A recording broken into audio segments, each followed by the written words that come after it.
Hi hello friends, இன்றைக்கி நம்ம வந்து தூதுவளை பொடியோட நன்மைகளை பற்றி பார்க்க போகிறோம். சரிங்களா?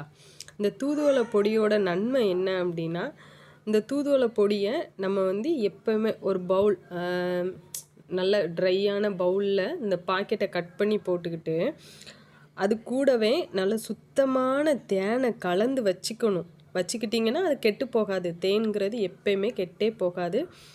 ஸோ அதை மிக்ஸ் பண்ணி வச்சுக்கிட்டு டெய்லி நைட்டு தூங்க போகும்போது அந்த கலக்கி வச்சுருக்க அந்த மிக்ஸை வந்து யூஸ்வலாக நீங்கள் சாப்பிட்டுக்கிட்டே ஒவ்வொரு ஸ்பூன் வந்தீங்க, சின்ன பிள்ளைங்களுக்கும் கொடுக்கலாம். ஒவ்வொரு ஸ்பூன் சாப்பிட்டு வந்தீங்க அப்படின்னா சளி இருமல் தொல்லையிலேருந்து நம்ம காப்பாற்றிக்கலாம்.